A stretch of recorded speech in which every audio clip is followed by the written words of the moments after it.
সকাল থেকেই শুরু করে দিয়েছি ঝাড়পোছ। কেন ঝাড়পোছ করছি সমস্তটা বলবো। তার আগে বলি, আমি প্রিয়াঙ্কা মুখার্জি। আমার নতুন একটি ব্লগে আপনাদেরকে জানাই স্বাগত। সকাল থেকে ঝাড়পোছ করার কারণ হলো, আজকে আমাদের কাজের দিদি আসেনি, তাই আমাকেই তো সমস্তটা করে নিতে হবে। তো তার জন্য সকাল থেকেই ঝাড়পোছ শুরু করে দেওয়ার পরেই একগুচ্ছ জামাকাপড় নিয়ে বসেছি। আর আমি জামাকাপড় কাচাতে এত এক্সপার্ট যে একটু থুপার থাপ করে দিলেই আমার সমস্ত জামাকাপড় কাচা হয়ে যায়। তাহলে বুঝতেই পারছো আমি কীরকম এক্সপার্ট। এদিকে কিন্তু জামা কাপড় কেচে নেওয়ার পরে বাথরুমটা অবশ্যই পরিষ্কার করতে হবে, না হলে কিন্তু নিজেই ধপাস হয়ে যাব। আর আমার বড় ভালো, আমার ওই থুপথাপ জামা কাপড় কাচাতে কেউ সময় বলে না।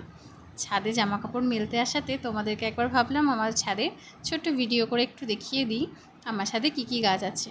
এখানে অধিকাংশ গাছই আমি নিজে লাগিয়েছি এবং আমি চেষ্টা করি সবসময় এগুলোকে নিজে হাতে পরিচর্যা করার, কিন্তু সবসময় সময় হয় না। দেখো ফুলগুলো কী সুন্দর ফুটেছে।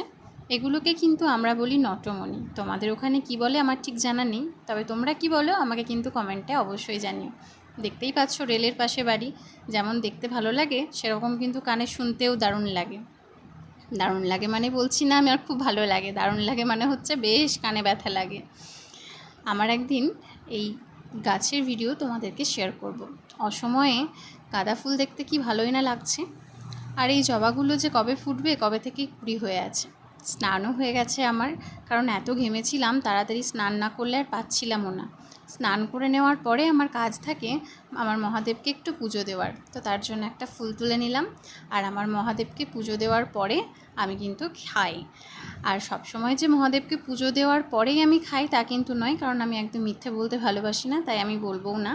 আমি স্নান করে মহাদেবকে পুজো দিই, তারপরে আমার যেটা কাজ থাকে আমি করি, খাওয়ার থাকলে খাই বা অন্য কোনো কাজ থাকলে করি। আর তারপরে আজকে আমার জলখাবার হচ্ছে পাস্তা। ওর টিফিনে আজকে আমি পাস্তা বানিয়ে দিয়েছিলাম, তাই আমার জন্যও কিছুটা রেখেছিলাম।